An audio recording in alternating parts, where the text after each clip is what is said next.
Redação Oficial Moderna. Seu terceiro filho, não é isso? É, terceiro Como é que você filho. se sente? Porque você já é uma escritora de sucesso. Eu me sinto muito realizada, né, porque, e você colocou muito bem, filho. Eu tenho 3 filhos, coincidentemente é o meu terceiro filho. E cada um com a sua personalidade, com a sua proposta. Deste, que a gente vai falar agora, O Redação Oficial Redação Moderna. Oficial Moderna, ele nasce da minha experiência de sala de aula. Porque tanto este como os anteriores reflete essa minha paixão por sala de aula. Então, esse viés pedagógico permeia, né, todos eles e os outros que virão. E o objetivo é justamente esse. É isso que eu queria saber. Porque você é uma funcionária pública, né? Você tem uma carreira sólida e já longa, né? Então você conhece muito bem o ambiente público, o ambiente da comunicação pública. E esse livro vem a atender a uma demanda bem específica, que é a comunicação pública no setor público, né? Exato. Mas também é a sua experiência como professora. Então a demanda também vem dos alunos. Sim. Né? Como é que você conciliou isso? Isso veio realmente isso está coroado no Redação ou isso também está nos outros livros? Bom, isso também está nos outros livros? Também está, mas está coroado no Redação, porque eu comecei, interessante isso, estamos em 2025. Em 2005 eu tive a minha primeira experiência em sala de aula. 2005? Há 20 anos. 20 anos atrás. Com um curso de redação oficial. E nesses 20 anos, muita coisa mudou, né? Imagine que eu acompanhei no serviço público. Eu tenho 30 anos de serviço público.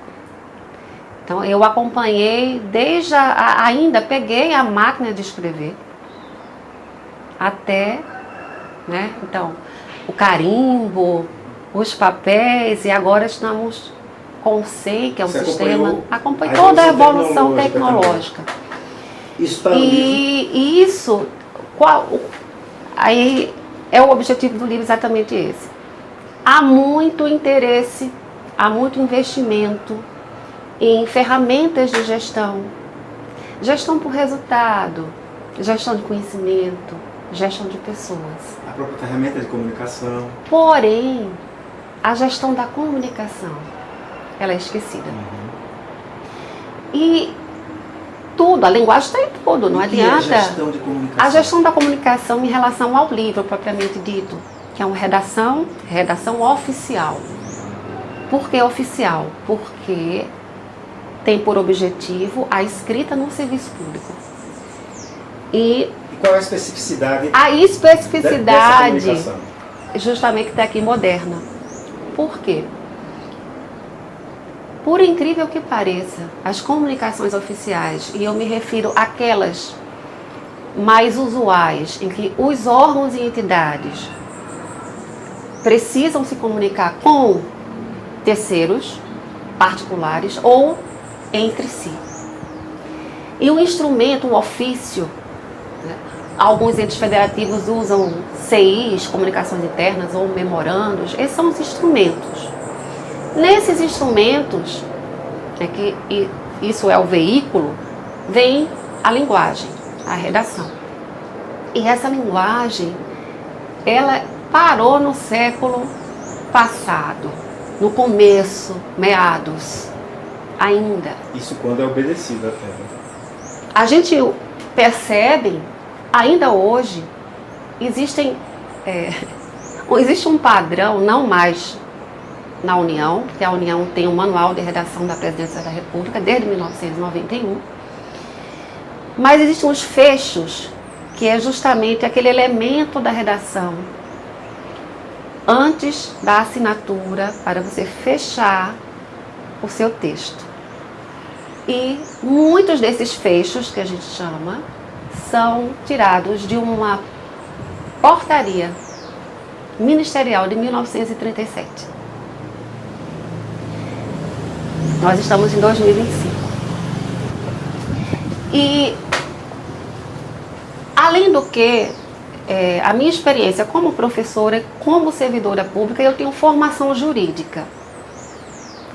E é interessante porque no serviço público você está tratando de agentes públicos. Existem aqueles agentes públicos que têm a autoridade, detêm a autoridade naquele momento.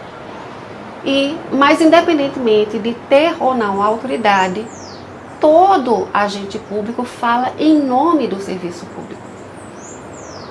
Uma comunicação oficial é a administração pública que se expressa por meio do agente público. Deveria preservar a transparência também, né? Então, exatamente. A administração pública, no artigo 37 da Constituição Federal, está lá escrito que a administração pública deve obedecer aos princípios legalidade, impessoalidade, moralidade, publicidade.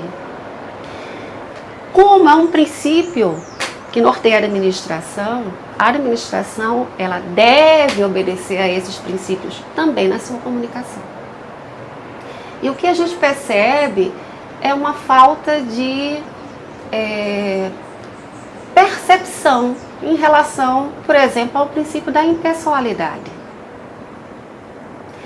Um agente público, ele deve utilizar o instrumento para falar de coisas de interesse do serviço público, que diga respeito às funções do cargo que ele exerce ou que ele ocupa, ainda que temporariamente.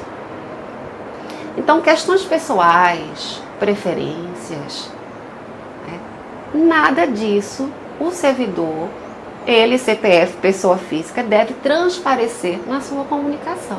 Existe um elemento de moralidade, de ética. Também isso está no seu livro também? Isso está no meu livro. Quer dizer que não é só um livro técnico Não. no sentido de formalizar o discurso. Não. Mas o próprio conteúdo ético, a postura isso, a ética. postura. Tem um capítulo só sobre os princípios e como isso se reflete na escrita com exemplos. Então, um exemplo, eu até, num dos primeiros cursos de redação, eu brincava com os alunos. E os mais antigos vão se lembrar ainda do protocolo, do malote com os envelopes. E ali o ilustríssimo. Só que o ilustríssimo vinha abreviado Ilmo. E eu não sei em que livro eu li há muito tempo. O autor brincava, contava a historinha. E quem é esse Ilmo que eu não conheço? Porque todos os endereçamentos, tudo é para esse Ilmo. Então, ilustríssimo, digníssimo, que havia essa distinção. Os agentes públicos de uma hierarquia maior era digníssimo, o DD, e o ilustríssimo seria o Ilmo, mais comum. E aí a gente sabe que dignidade é pressuposto de cargo e não da pessoa. A gente já entende que para ocupar um cargo público, a pessoa tem dignidade. E o que a gente percebe é o uso ainda existe, o Ilmo ainda vive, o Ilmo Matusalém, ele ainda existe. Desde 37. Desde sempre, então, isso eu percebo que depois também tem um capítulo no livro do SEI, que é um sistema eletrônico, pelo qual as comunicações então são veiculadas. E não sei o que foi que houve, o que se perdeu. E posso dizer porque eu ainda estou no serviço público, eu ainda estou em atividade.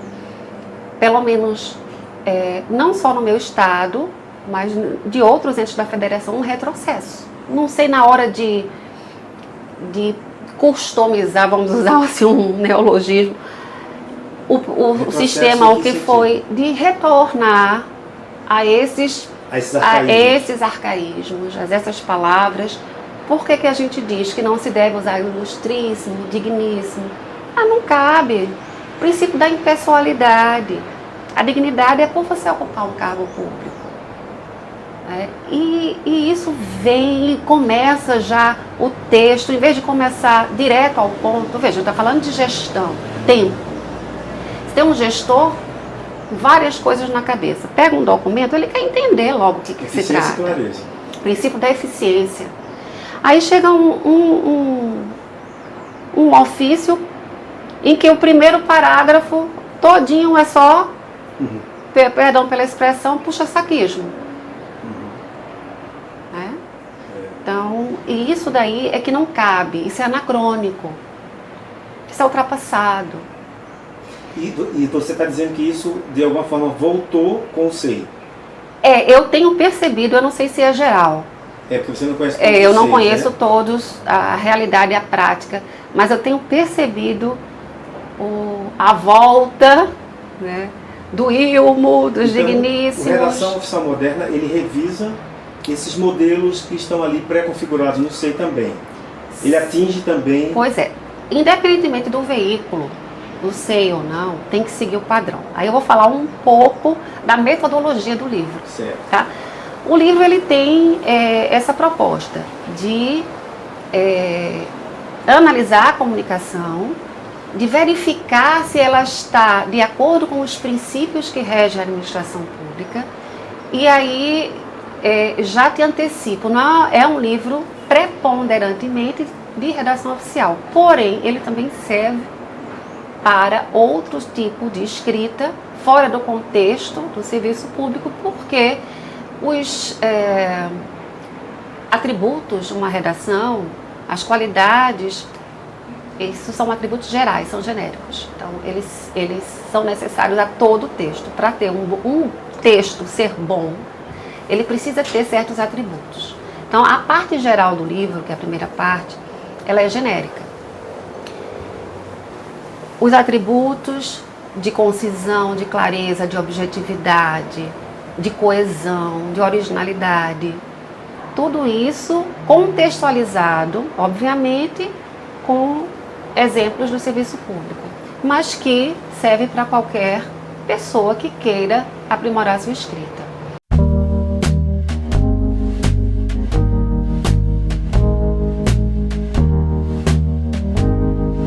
O Manual de Redação da Presidência da República, ele tem essa proposta. É um documento extenso, porque o manual ele não trata só da comunicação oficial, ele também tem um capítulo extenso sobre produção normativa, técnica legislativa e também um apêndice gramatical. É um pouco árida a leitura. E a proposta do livro, deste livro, Redação Oficial, é justamente trazer, né, de uma forma pedagógica, os princípios, contextualizar, atualizar. Porque o que acontece? Tem muito livro de redação, técnicas de redação, que por não ter o contexto do serviço público, e você sabe que o contexto é muito importante para o aprendizado, acaba ficando uma coisa muito solta. E este livro, pela minha experiência no serviço público, eu sempre estou colocando, exemplificando com a rotina administrativa. Ele tem esse objetivo que é, vamos tornar a comunicação pública eficiente.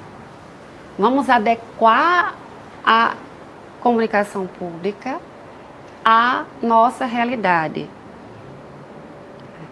considerando toda essa evolução tecnológica, né, tudo que nós estamos vivenciando, mas obviamente que a gente não pode confundir as coisas, porque existe um movimento para a simplificação da linguagem.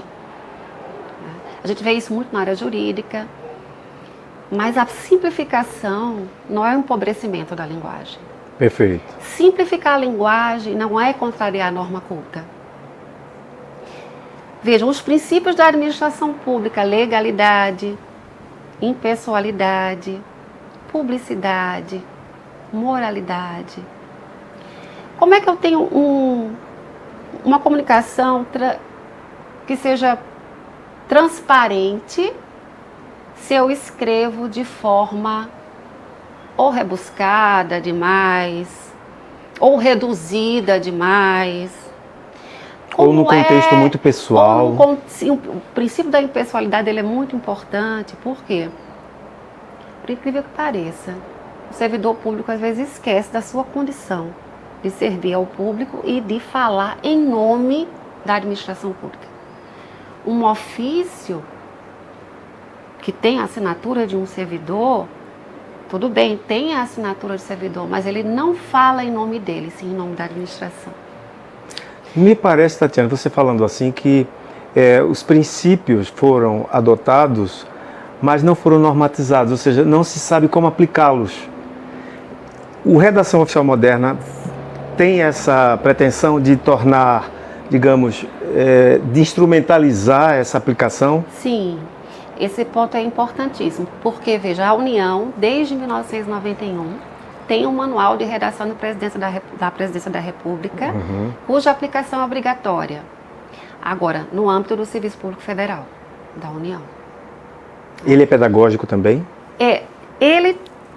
Ou ele é um catálogo? Ele é um catálogo, ele não é muito amigável, vamos assim dizer. Uma leitura mais árida, até porque ele também trata de outros assuntos, tem um apêndice gramatical, tem a questão da técnica legislativa também. Então você sentiu essa necessidade, né? Esse livro da Redação Oficial, ele nasce do material didático dos cursos de redação oficial que eu costumava ministrar e que voltei a ministrá-los. E da carência dos manuais. E da carência. E a realidade, a prática, porque uma coisa é você ter a teoria, a pessoa vai lá ter a teoria. E a prática, porque eu no dia a dia eu redijo ofício. Então eu sei o que eu estou fazendo, não estou ali só teorizando. E muito dessa minha prática, aqui a questão pedagógica, que é a principal em relação aos outros livros, é que é o meu dia a dia, Tatiana servidora pública e Tatiana professora. Então essa junção faz com que esse livro tenha essa particularidade que é muito boa. Eu tento, como professora, explicar, né, de forma muito didática e contextualizada. E muito atualizada, porque eu estou na ativa. É algo que eu estou falando de ofício, mas eu estou escrevendo diariamente um ofício no meu trabalho, em nome da administração pública. Então, eu sei qual a carência, eu sei o que precisa melhorar. Então, por exemplo, a gente estava falando de princípios. O princípio da impessoalidade, pelo qual o agente público tem que saber que está ali, apesar de ter a sua assinatura, sua matrícula ou assinatura eletrônica, não sei, mas falando de um assunto de interesse da administração pública. Ele pode até não concordar com o que ele está escrevendo. É interessante isso, que às vezes você tem uma opinião pessoal, mas foi tomada uma decisão pela gestão que não é a sua. Não lhe cabe modificar. Não cabe, o princípio da impessoalidade, pelo princípio da impessoalidade, não cabe ao agente público estar ali fazendo juízo de valor, expressando juízo de valor, porque ele está falando em nome da administração pública. Isso, às vezes, é de uma forma indireta. Às vezes, é uma má vontade, faz com que a pessoa não escreva de uma forma adequada. Mas o seu livro trata desses meandros também? Trata também. Né? Tem um capítulo sobre os princípios e que se exemplifica dessa forma, de como não deve. O que é que esse princípio diz? Qual o reflexo na comunicação? Ele é mais do que redação, ele é a comunicação. Sim, é a comunicação. Propriamente, né? Teoria e prática das comunicações. Das comunicações. Oficiais. Aí o que acontece em relação à normatização? A União tem, é obrigatório. E em 2019 houve um decreto que, de alguma forma, modificou o conteúdo do manual, porque o manual de redação ele foi feito por uma comissão de notáveis. Então, para eles se reunirem e revisarem, não é algo simples. Mas, em 2019, houve uma mudança, assim, fantástica, que eu já, em sala de aula, já profetizava para os meus alunos. Porque existem os pronomes de tratamento, a questão da respeitabilidade do cargo, né? Você ser servidor público e falar em nome da administração pública, você tem dignidade, é pressuposto, a respeitabilidade, mas isso tem que ser dosado com a impessoalidade para que isso não se torne pessoal, que a dignidade não é da pessoa, é do cargo. E isso é muito confundido. É muito confundido. E no âmbito federal, havia até 2019 a lista dos cargos e funções no âmbito da administração pública federal e os pronomes adequados de tratamento. Vossa Excelência e Vossa Senhoria. E muitas vezes você tinha que ir para lá, ai meu Deus, é um secretário executivo, é o quê? É Vossa Excelência ou Vossa Senhoria? Você tinha ali uma tabela para identificar.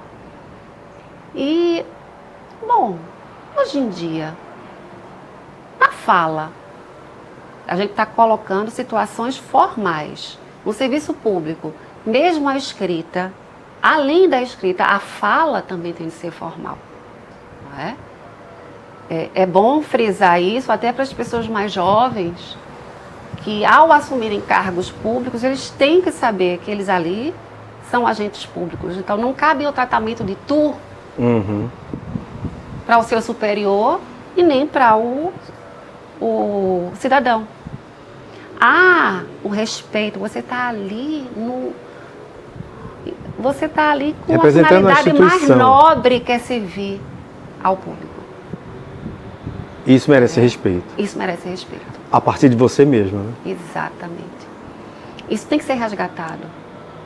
E a linguagem fala muito. Porém, nem 8, nem 80. O respeito que bastaria um senhor e senhora. E esse decreto de 2019 veda o uso de Vossa Excelência e Vossa Senhoria e usa somente senhor e senhora, até para o presidente da República. Interessante. Porque há muita confusão, eu queria até aproveitar, entre modernizar a linguagem, né, atualizar a linguagem, fugir de arcaísmos e não respeitar a norma culta. Sim. Não é? Há uma confusão aí. Né? E há que se ter muito cuidado, porque existe mérito, sim, em simplificar a linguagem, e aí é reflexo muito do princípio da eficiência. A administração tem que seguir esse princípio. Mas simplificar, e eu estou falando de simplificar como o grau máximo da sofisticação, não como empobrecimento. Perfeito. É bom entender isso. Quando a gente quer simplificar a linguagem, a gente quer objetivar. A gente tem que lembrar de uma coisa importantíssima, que é tão óbvia, mas que às vezes as coisas mais óbvias são esquecidas. A primeira coisa que quem vai escrever, independentemente do contexto, seja no serviço público, fora dele, é para quem eu estou escrevendo. É o foco no destinatário, que até alguns autores falam de comunicação empática. Você tem que saber para quem você está escrevendo. E no serviço público, isso tem que refletir o princípio da eficiência. Porque você imagina, um ofício é um assunto urgente e tem que ser resolvido.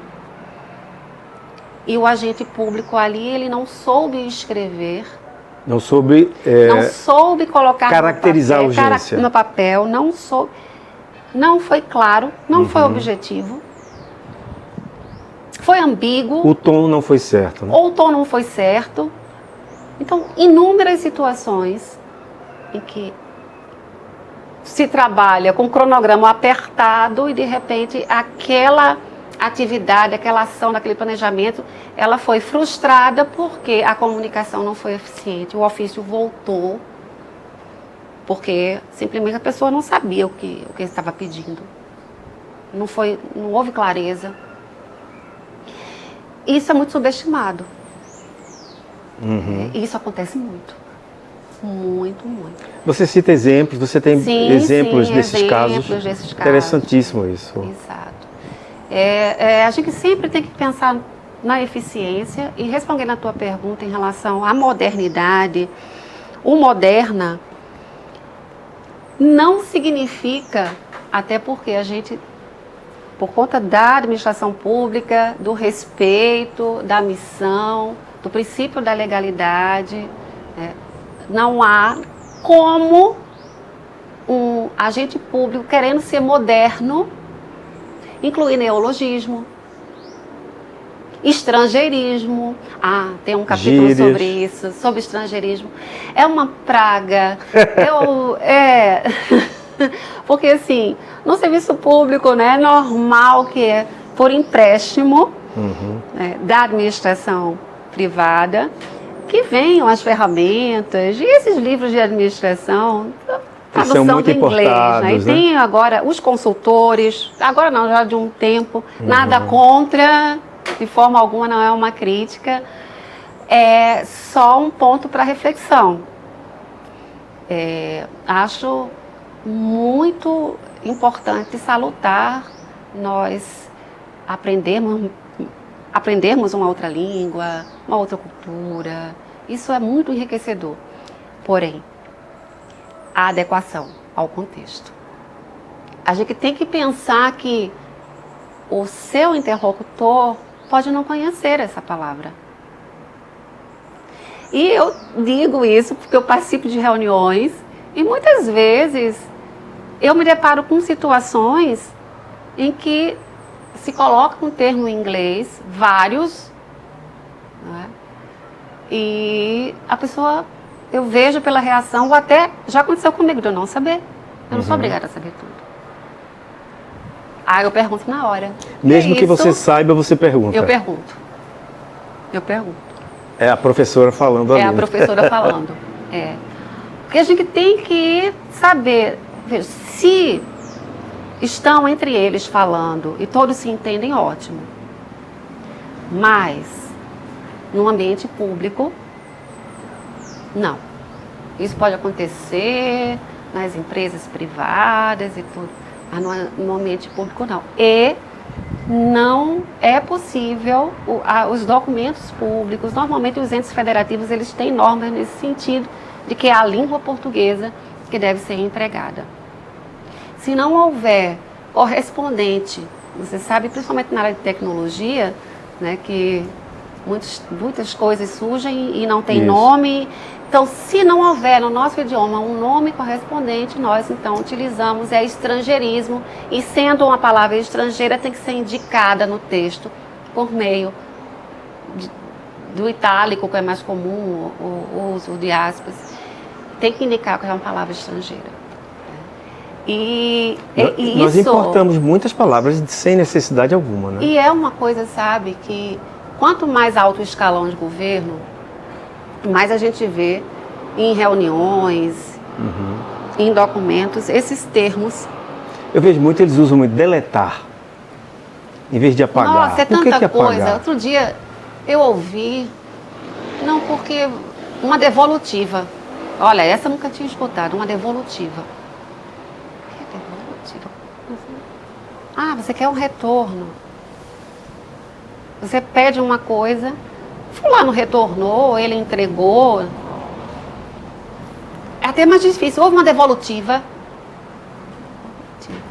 Devolutiva existe, né? Mas não é substantivo. Aí e muita coisa vem do inglês.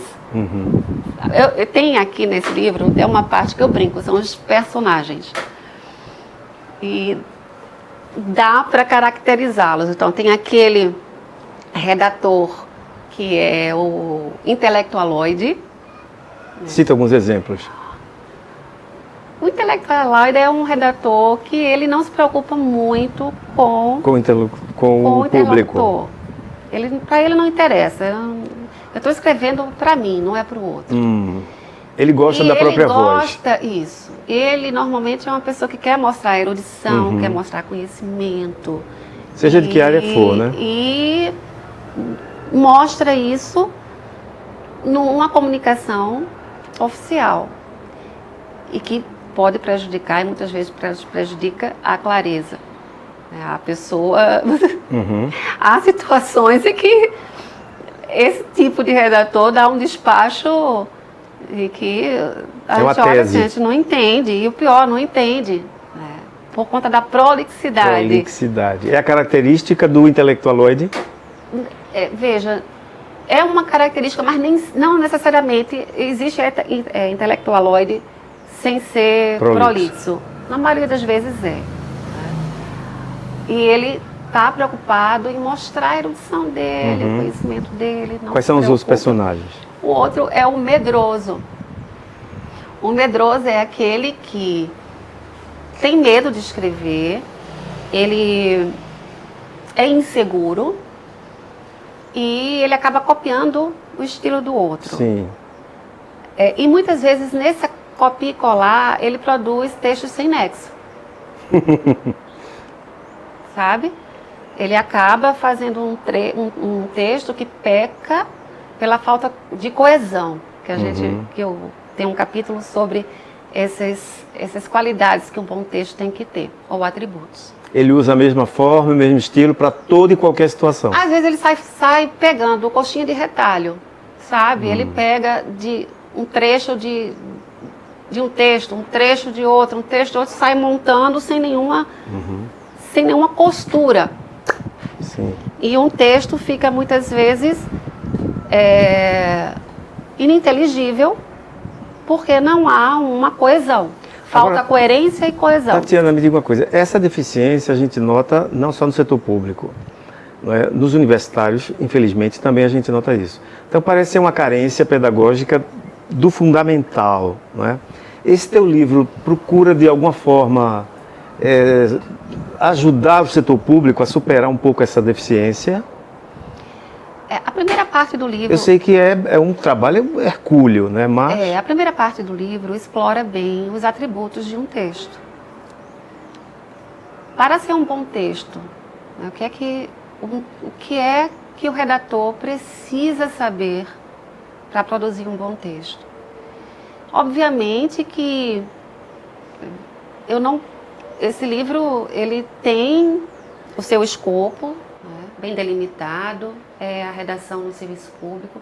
A parte geral se aplica a outros tipos de texto, mas não com tanto detalhamento. Sim, que não é o objetivo central. Que não é o objetivo central. Mas eu lhe atrapalhei. Qual é o terceiro personagem? O terceiro personagem é o modernoso. O modernoso. Ele é um intelectualoide, só que atual, né? Moderno. Vocabulário tecnológico. Que usa o estrangeirismo, né? Que de 10 palavras, 10 são Quanto mais inglês usar. Quanto mais inglês, melhor. Então a gente tem muito isso. Tem em todas as áreas em isso. Em todas as áreas. Né? Tem até textos. Este livro ele é bem interessante porque a teoria é sempre seguida da prática. Então, tem os exercícios de fixação aqui. Então, você tem teoria e prática e exercícios de fixação. Esses já estão respondidos, com um gabarito no final. E tem textos de apoio. Tem um texto que fala sobre o modernoso, que é bem interessante. A antipatia, o autor diz, a antipatia cumulativa que esse tipo de redator ela desperta nas pessoas. Eu já tive aqui A pessoa experiência antipatiza, própria assim, disso. meu Deus, fulano vai falar, meu Jesus. Então, é interessante que isso sai, embora seja o texto escrito, mas também serve para a fala. Para a oratória. Para a oratória. E em relação à simplificação, volto a dizer, simplificar não é ferir a norma culta, ao contrário, é segui-la. Com coerência, com clareza, com objetividade, com precisão.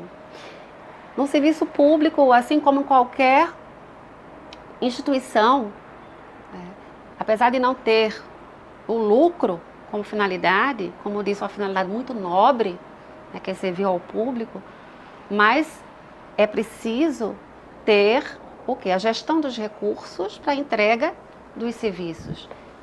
E não dá para fazer gestão por resultado, né, gestão de conhecimento, gestão sem a linguagem. Seja a palavra escrita ou falada. Esse livro, não, embora ele tenha sido inspirado pelo manual de redação da Presidência da República, mas ele atende a todos os níveis federativos, não é isso? Sim, é uma pena que poucos estados, poucos entes federativos, eu fiz uma rápida pesquisa e até apresento aqui no livro, os entes que adotaram um manual. E ao adotarem, normatizaram. Quando se normatiza, se obriga. Uhum. Parece-me que... Isso foi eficiente? Isso aí teria que ver. Eu sei que na União, por exemplo, que tem um manual desde 1991, deve seguir essa regra. Certo. Os ofícios que eu vejo da União, eles Você vê isso como um avanço? Como um avanço.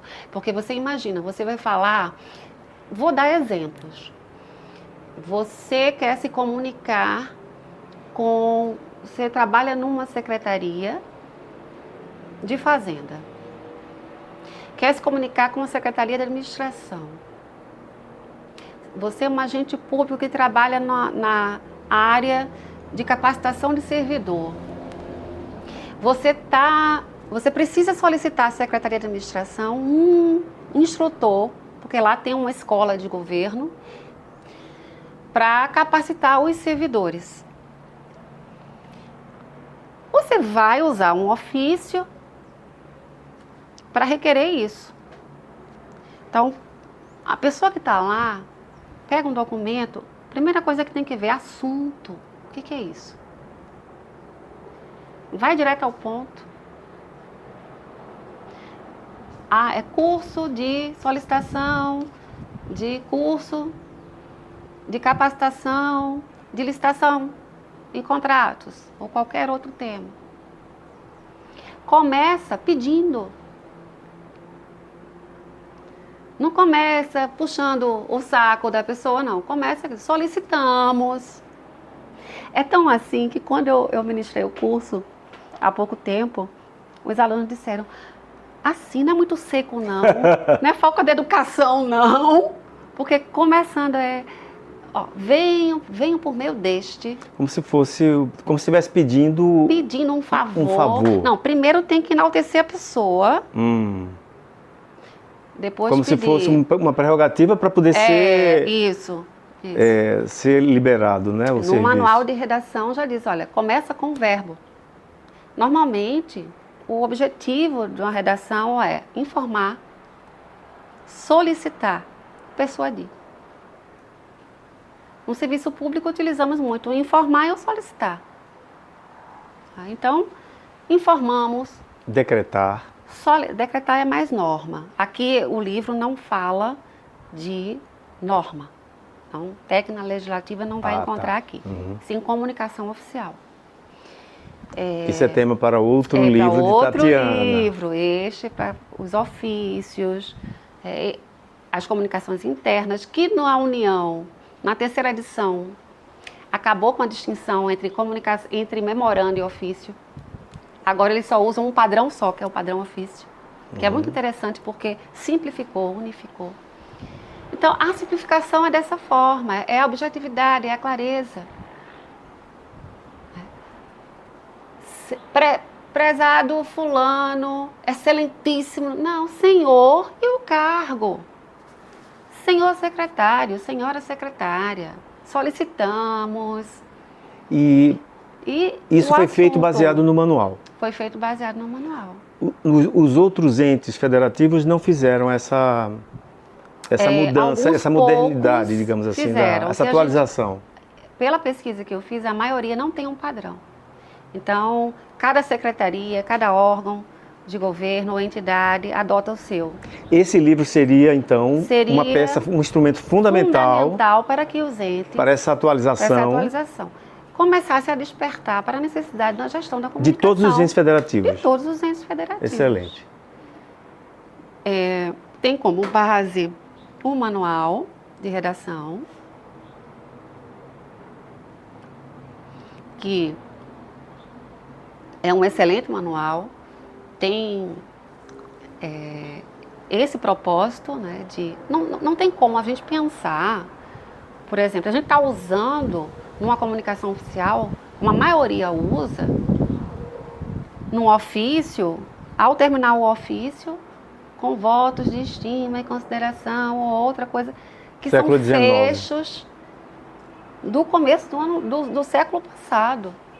Tem uma portaria de 1937. Então, assim, nós estamos em 2025 e utilizamos esses fechos ainda. É impressionante. Assim, não dá para acreditar. E isso está tão arraigado que eu senti muito isso no curso, quando há um modelo, que a proposta não é a proposta minha pessoal, e sim a proposta do Manual de Redação do Presidente da República, há um estranhamento. Isso não está muito seco, não. Olha, no meu órgão, os alunos que fizeram, olha, para a gente fazer aqui não dá. A gente pode fazer internamente, mas se eu vou responder a um ofício, que veio um ofício para excelentíssima senhora, Vossa Excelência, eu vou responder. Vai parecer um desrespeito. Vai parecer um desrespeito. Isso ainda é tratado assim? Assim.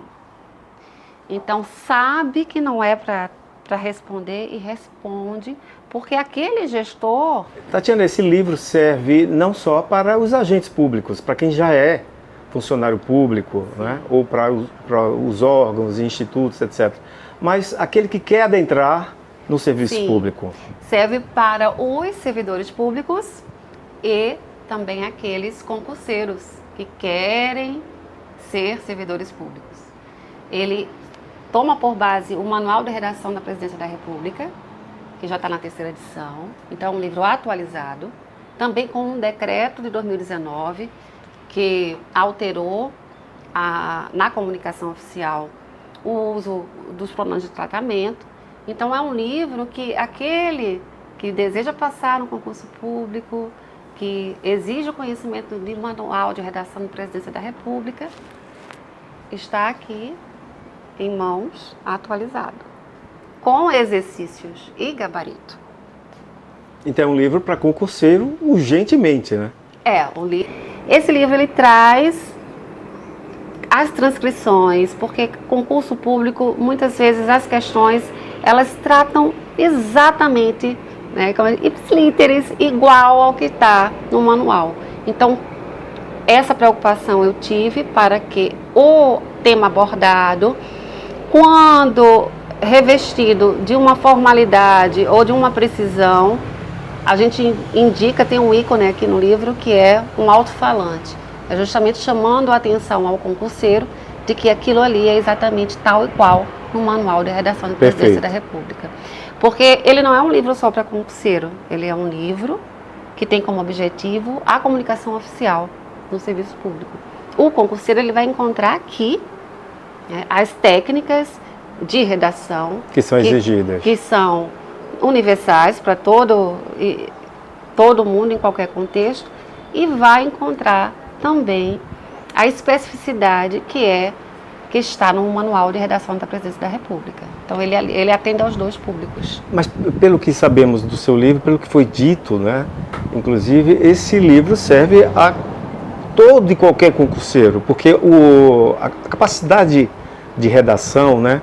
O que é exigido na redação, eu acredito que sirva não só a quem quer ser servidor público, mas a quem quer fazer vestibular. Sim. Para qualquer Sim. curso, não é isso? Ele tem uma parte geral que traz os atributos de um texto, de um bom texto, ou qualidade de um bom texto, e que se aplica a qualquer situação. Perfeito. Qualquer pessoa que queira escrever bem, ela vai encontrar aqui técnicas valiosas para poder aprimorar o seu texto.